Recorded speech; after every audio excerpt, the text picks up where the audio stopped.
Bapak. Selamat siang. Terima kasih Bapak sudah menyempatkan waktunya untuk saya. Di sini saya ini Bapak, dalam CGP saya itu saya mendapatkan tugas Bapak untuk mencari sebuah informasi seperti itu Bapak, tentang bagaimana pengambilan keputusan yang berbasis dengan nilai-nilai kebajikan dari seorang pemimpin. Iya. Nah, di sini Bapak selaku kepala sekolah saya ingin mengajukan mungkin beberapa pertanyaan agar saya Oke, juga lebih ya. mendapatkan ilmu dari Bapak bisa Ya. tertular ke saya seperti itu Bapak. Yang pertama Bapak, bagaimana Bapak itu mengidentifikasi kasus-kasus yang merupakan dilema etika atau bujukan moral? Iya. Kalau tentang hal itu, otomatis kita lihat dulu permasalahan awal. Dalam masalah-masalah yang kita hadapi, tentunya kita sesuaikan dengan apa yang ada di sekolah kita. Tidak mungkin kita memperhatikan yang di luar, mengesampingkan yang di dalam. Untuk otomatis yang titik berat utama adalah yang berkaitan dengan kita. Nah, bagaimana menjalankan pengambilan keputusan di sekolah ini, Bapak? Terutama untuk kasus-kasus di mana ada dua kepentingan yang mungkin sama-sama benar atau sama-sama mengandung nilai kebajikan. Ya. Kalau terjadi hal semacam itu, otomatis kita harus melihat dulu masalahnya. Kalau kita mengambil salah satu masalahnya, resikonya lebih besar, otomatis kita tidak akan melakukan. Tapi kita harus mengambil risiko yang sekecil-kecilnya sehingga diterima oleh semua pihak. Langkah-langkahnya atau prosedur seperti apa ini Pak yang biasa dilakukan selama ini Pak? Langkah-langkahnya contoh ketika pendaftaran siswa baru, kuota sudah tentukan 28. Sedangkan sekarang kan marak titipan-titipan dari dinas. Nah, otomatis kita kan tidak bisa menolak begitu saja. Nah, dalam hal ini, kalau terjadi semacam itu, kita harus menerima apapun resikonya. Namun demikian, kalau terjadi misalnya kuota sudah penuh, ada anak yang rumahnya dekat dengan sekolah kita, umurnya kurang, kita sebenarnya mau langsung menerima atau bisa kita terima, tapi karena aturan maka kita persilakan ke dinas dulu. Kalau dari dinas meminta oke, pasti kita juga akan. Lantas Bapak, hal-hal apa saja nih yang selama ini Bapak anggap efektif dalam pengambilan keputusan, khususnya pada kasus-kasus dilema etika? Yang lebih efektif. Yang lebih efektif adalah ini, keputusan itu sudah kita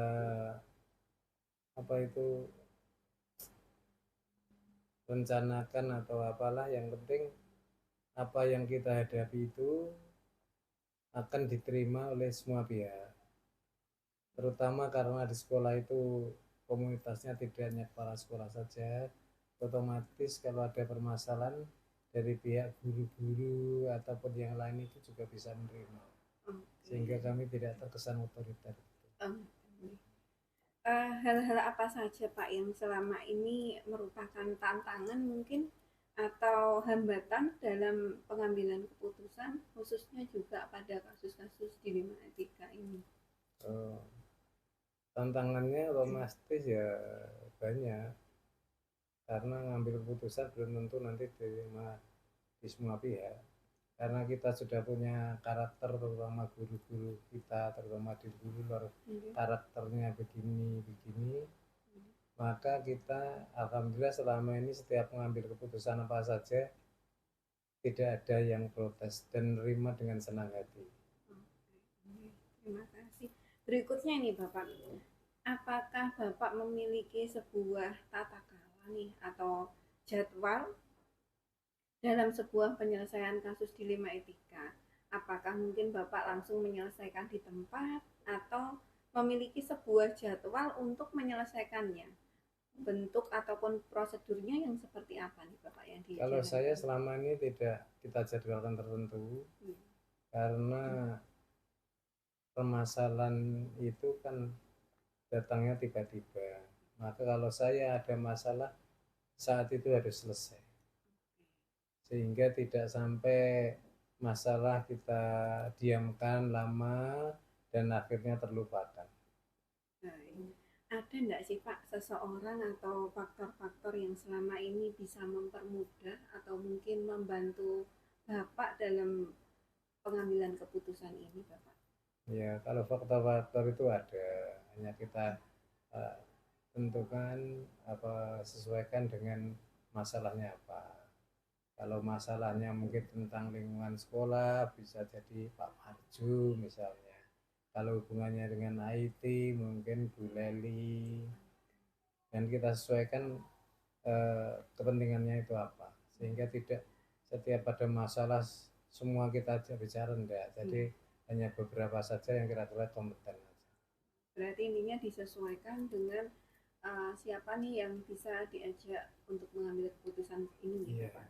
Yang terakhir nih Bapak, dari semua hal yang tadi Bapak sampaikan, kira-kira pembelajaran atau pengalaman apa nih yang dapat dipetik dari pengambilan keputusan ini? Iya.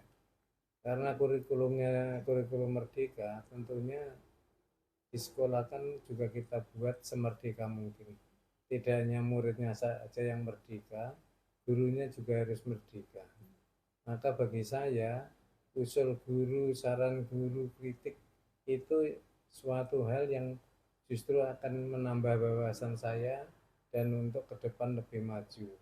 Contoh menangani lomba-lomba.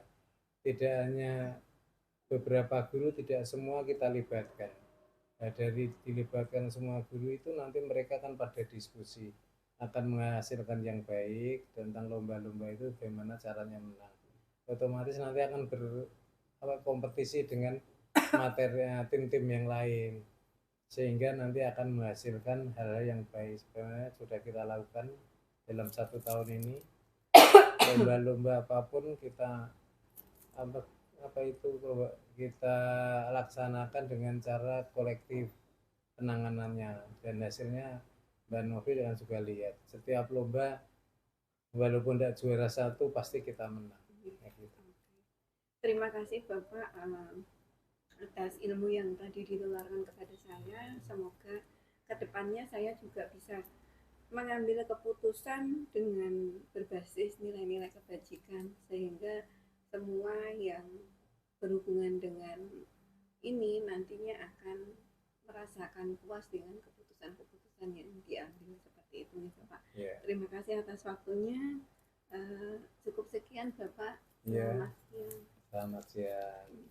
Assalamualaikum Bu Catur. Selamat siang. Mohon maaf mengganggu waktunya ini Bu Catur. Berkaitan dengan CGP, ini saya mendapatkan tugas untuk sedikit memperdalam ilmu saya kepada atasan saya seperti itu. Termasuk Bu Catur sebagai kepala sekolah. Nah, dalam tugas CGP kali ini saya itu mendapatkan tugas untuk bagaimana nanti saya itu bersama Bu Catur itu bisa mengambil keputusan berbasis nilai-nilai kebajikan seperti itu Bu Catur sebagai pemimpin tentunya. Nah, nanti saya akan memberikan beberapa pertanyaan kepada Bu Catur. Nanti mohon sharing ilmunya ya Bu ya supaya menular kepada saya seperti itu. Nah, begini Bu Catur. Selama ini Ibu itu bagaimana Bu mengidentifikasi kasus-kasus yang merupakan dilema etika atau bujukan moral Bu?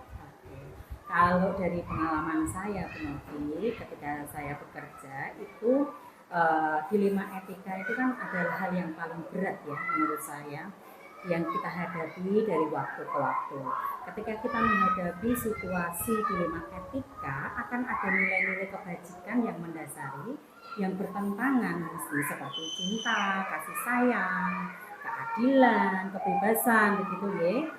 Oleh karena itu saya akan mencoba membedakan setiap kasusnya yang saya hadapi, apakah termasuk dilema etika atau itu merupakan rujukan moral.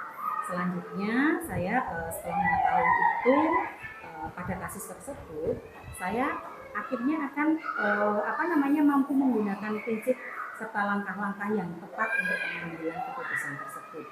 Oke. Nah, kalau selama ini bagaimana sih Bu untuk menjalankan pengambilan keputusan di sekolah itu, terutama untuk kasus-kasus di mana ada dua kepentingan yang sama-sama benar dan sama-sama mengandung nilai-nilai kebajikan, Bu? Nah, itu dia agak lebih sulit lagi ya. Kalau saya pada dasarnya itu dalam pengambilan keputusan sebagai pemimpin itu yaitu mengambil keputusan berbasis etika sesuai dengan visi misi yang berpihak pada peserta didik tentunya, karena kita di dunia pendidikan gitu mungkin ya. Karena keputusan-keputusan itu akan menjadi teladan serta memotivasi dan mendukung potensi siswa atau potensi murid, dan pada akhirnya akan membawa pengalaman yang sedikit banyak mempengaruhi cara berpikir mereka kelak. Saya seperti itu. Okay. Lantas langkah-langkah atau prosedurnya mungkin Bu seperti apa ya Bu ya yang biasanya bisa dilakukan ketika ada permasalahan tersebut seperti itu Bu? Kalau saya biasanya langkah awal yang saya lakukan itu saya mengenali dulu ada nilai-nilai yang bertentangan dalam situasi tersebut itu ya. Terus setelah itu saya mengidentifikasi masalahnya yang berhubungan dengan etika sopan dan norma sosial tentunya. Kalau yang kedua itu saya menentukan siapa saja yang pihak yang terlibat dalam situasi tersebut. Lalu saya mengumpulkan fakta-fakta yang relevan di lapangan, baru menguji kebenaran atau kesalahannya. Gitu. Setelah itu saya melakukan prinsip pengambilan keputusan itu yang berbasis hasil akhir, juga berbasis peraturan serta berbasis rasa peduli. Itu penting sekali dan penting. Setelah itu saya membuat atau mencari keputusan atau gagasan yang baru yang lebih kreatif daripada keputusan-keputusan yang lama. Setelah itu membuat keputusan, setelah keputusan saya ambil, baru saya akan merefleksikan keputusan tersebut. Ibu, hal-hal yang selama ini Ibu anggap efektif mungkin Bu dalam kasus-kasus ini dalam pengambilan keputusan itu, pada kasus-kasus dilema etika itu apa aja nih Bu? Kalau saya itu yang lebih kepada tanggung jawab Novi, dengan segala kompetensi, kesadaran diri, pengelolaan diri, kesadaran sosial, terus keterampilan yang berhubungan dengan sosial lebih tepatnya sih. Karena itu akan mendorong secara moral atau material bagi semua warga sekolah, tidak terkecuali siswa yang ada di sekolah kami. Tentunya pasti ada tantangannya ya dalam pengambilan keputusan dengan kasus-kasus dilema etika ini. Nah, boleh mungkin Bu dibagikan ke saya Bu, mungkin ada hal-hal yang merupakan tantangan dalam pengambilan keputusan ini Bu. Nah, itu tantangan yang paling itu tuh karena ketika kita menghadapi situasi yang dilema etika tersebut ya, pasti akan ada nilai-nilai kebajikan yang mendasari yang bertentangan seperti cinta kasih sayang, terus kebebasan, toleransi dan tanggung jawab serta penghargaan akan hidup. Itu sih menurut saya lebih tantangan. Luar biasa sekali nih Ibu nih. Kemudian Bu, apa saja nih yang Ibu miliki sebuah tata kala mungkin ya atau jadwal tertentu dalam sebuah penyelesaian sebuah kasus dilema etika tadi Bu? Apakah ada yang ini Bu langsung menyelesaikan di tempat atau mungkin memiliki sebuah jadwal untuk menyelesaikannya mungkin dalam bentuk prosedur seperti itu atau seperti apa Bu yang pernah dijalankan? Kalau penjadwalan sebenarnya saya tidak ada gitu, cuman hanya saja kan karena itu kasustik gitu. Biasanya ketika kasus-kasus tersebut bisa diselesaikan di tempat, kita akan selesaikan di tempat. Tetapi ketika penyelesaiannya harus butuh waktu, kita lakukan evaluasi terlebih dahulu. Kita cari identifikasi masalahnya, baru kita akan menyelesaikan, karena tidak semua masalah itu bisa diselesaikan pada waktu itu juga. Jadi kalau saya cari identifikasi masalahnya dulu, baru kita evaluasi, baru kita mengambil kebijakan atau keputusan untuk pengambilan keputusan tersebut. Adakah Bu seseorang atau mungkin faktor-faktor apa nih yang selama ini untuk mempermudah atau mungkin membantu Ibu ini untuk menyelesaikan sebuah pengambilan keputusan tentunya nggih dalam kasus-kasus dilema etika. Assalamualaikum Bu Catur. Selamat siang. Mohon maaf mengganggu waktunya ini Bu Catur. Berkaitan dengan CGP ini saya mendapatkan tugas untuk sedikit memperdalam ilmu saya kepada atasan saya seperti itu, termasuk Bu Catur sebagai kepala sekolah. Nah, dalam tugas CGP kali ini saya itu mendapatkan tugas untuk bagaimana nanti saya itu bersama Bu Catur itu bisa mengambil keputusan berbasis nilai-nilai kebajikan seperti itu Bu Catur sebagai pemimpin tentunya. Nah, nanti saya akan memberikan beberapa pertanyaan kepada Bu Catur. Nanti mohon sharing ilmunya ya Bu ya, supaya menular kepada saya seperti itu. Nah, begini Bu Catur. Selama ini Ibu itu bagaimana Bu mengidentifikasi kasus-kasus yang merupakan dilema etika atau bujukan moral Bu? Kalau dari pengalaman saya Bu Novi, ketika saya bekerja itu dilema etika itu kan adalah hal yang paling berat ya menurut saya yang kita hadapi dari waktu ke waktu. Ketika kita menghadapi situasi dilema etika akan ada nilai-nilai kebajikan yang mendasari yang bertentangan seperti cinta, kasih sayang, keadilan, kebebasan begitu ya. Oleh karena itu saya akan mencoba membedakan setiap kasusnya yang saya hadapi apakah termasuk dilema etika atau itu merupakan bujukan moral. Selanjutnya saya setelah mengetahui itu pada kasus tersebut saya akhirnya akan mampu menggunakan prinsip serta langkah-langkah yang tepat untuk pengambilan keputusan tersebut. Oke. Nah, kalau selama ini bagaimana sih Bu untuk menjalankan pengambilan keputusan di sekolah itu terutama untuk kasus-kasus di mana ada dua kepentingan yang sama-sama benar dan sama-sama mengandung nilai-nilai kebajikan Bu? Nah, itu dia agak lebih sulit lagi ya. Kalau saya pada dasarnya itu dalam pengambilan keputusan sebagai pemimpin itu yaitu mengambil keputusan berbasis etika sesuai dengan visi misi yang berpihak pada peserta didik tentunya karena kita di dunia pendidikan gitu mungkin ya. Karena keputusan-keputusan itu akan menjadi teladan serta memotivasi dan mendukung potensi siswa atau potensi murid dan pada akhirnya akan membawa pengalaman yang sedikit banyak mempengaruhi cara berpikir mereka kelak. Saya seperti itu. Okay. Lantas langkah-langkah atau prosedurnya mungkin Bu seperti apa ya Bu ya yang biasanya bisa dilakukan ketika ada permasalahan tersebut seperti itu Bu? Kalau saya biasanya langkah awal yang saya lakukan itu saya mengenali dulu ada nilai-nilai yang bertentangan dalam situasi tersebut itu ya. Terus setelah itu saya mengidentifikasi masalahnya yang berhubungan dengan etika sopan dan norma sosial tentunya. Kalau yang kedua itu saya menentukan siapa saja pihak yang terlibat dalam situasi tersebut. Lalu saya mengumpulkan fakta-fakta yang relevan di lapangan, baru menguji kebenaran atau kesalahannya. Gitu. Setelah itu saya melakukan prinsip pengambilan keputusan itu yang berbasis hasil akhir, juga berbasis peraturan serta berbasis rasa peduli. Itu penting sekali dan penting. Setelah itu saya membuat atau mencari keputusan atau gagasan yang baru yang lebih kreatif daripada keputusan-keputusan yang lama.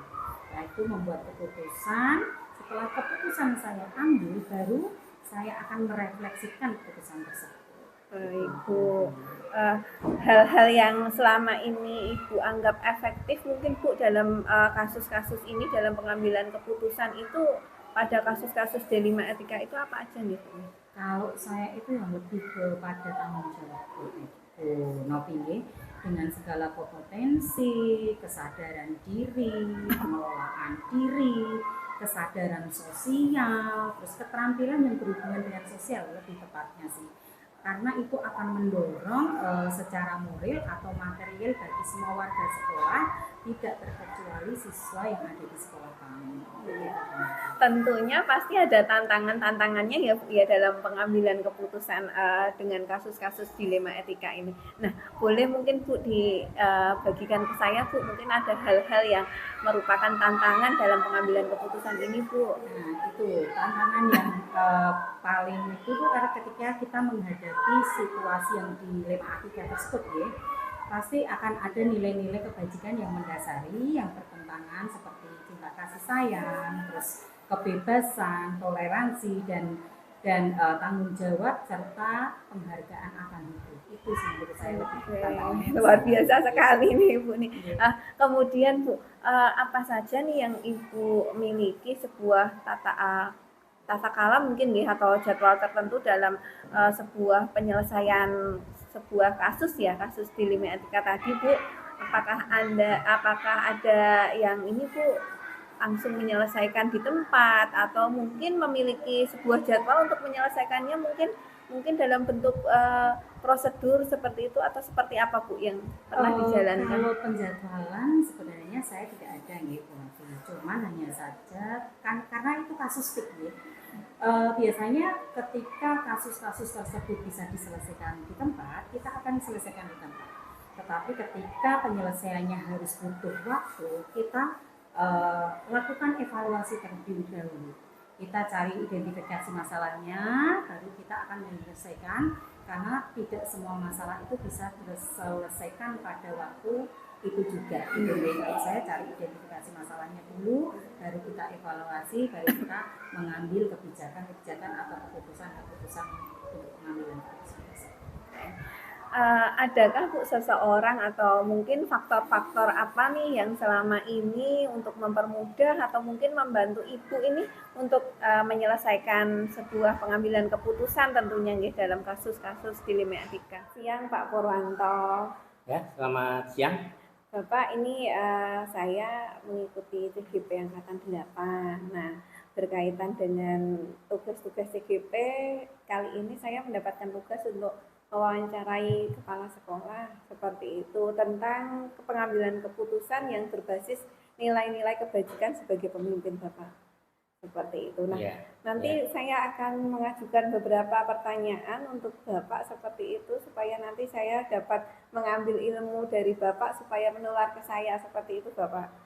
Ya, begini Bapak. Saya tuh mau bertanya tentang bagaimana Bapak itu bisa mengidentifikasi kasus-kasus yang merupakan dilema etika dan juga bujukan moral. Jadi seperti apa nih Bapak nih? Ya, untuk memecahkan permasalahan kaitannya dengan kasus yang mengandung dilema, itu pertama kita harus menganalisis persoalan yang ada. Kemudian dari analisis itu nanti kita akan mengambil sebuah keputusan di mana berdasarkan analisis yang lengkap. Karena kalau nanti kita analisisnya nggak lengkap, bisa-bisa kita mengambil keputusan yang salah. Nah, selama ini bagaimana Bapak untuk menjalankan pengambilan keputusan di sekolah Bapak? Terutama mungkin untuk kasus-kasus di mana ada dua kepentingan yang sama-sama benar atau mungkin sama-sama mengandung nilai kebajikan. Ya, untuk permasalahan yang sama-sama baik, tapi kita harus memilih. Yaitu kita mau tidak mau kan harus menentukan pilihan. Oleh sebab itu tadi saya sampaikan analisisnya harus komplit. Jadi kalau ini sama-sama benar, sama-sama baik, maka kita timbang kebaikan yang antara yang satu dengan yang satunya itu mana yang lebih besar kebaikannya dan nilainya tambah untuk masyarakat dan lingkungan sekitar itu yang mana. Ya, maka yang lebih besar itu yang harus kita ambil. Jadi supaya kemanfaatannya untuk orang banyak juga lebih besar. Lantas untuk langkah-langkah atau prosedurnya seperti apa, Pak? Ini untuk mencapai sasaran tadi, langkahnya yang pertama, kita setelah analisis, kemudian kita minta pertimbangan pada teman sebaya, kepada orang-orang yang mungkin mampu membidangi apa yang jadi permasalahan itu, sehingga dari pertimbangan-pertimbangan itu kita bisa mengambil sebuah keputusan yang harapannya tidak salah, dan jadi bisa membuat keputusan ini betul-betul bermanfaat. Luar biasa sekali. Untuk hal-hal apa saja mungkin yang selama ini Bapak anggap lebih efektif dalam mengambil keputusan pada kasus-kasus dilema etika, Bapak? Untuk hal-hal apa saja mungkin yang dianggap efektif dalam pengambilan yang keputusan? Ya, ini untuk efektivitasnya dalam pengambilan keputusan. Tadi kita pertama harus mengajak kerjasama dengan orang-orang yang ada di lingkungan sekitar. Kemudian kita harus mempertimbangkan nanti efektivitasnya setelah hal itu kita putuskan, sehingga dari pertimbangan itu kita bisa membuat sebuah keputusan yang baik. Tentunya pasti menghadapi hal tersebut ada tantangannya ya Pak ya. Ada juga mungkin hambatannya seperti itu. Hal-hal apa nih Pak yang selama ini menjadi sebuah tantangan dalam mengambil keputusan pada kasus dilema etika? Tantangannya itu karena setiap orang itu punya wawasan dan punya kepentingan yang berbeda. Kadang ada yang menyatakan setuju, di lain pihak tidak setuju. Ada yang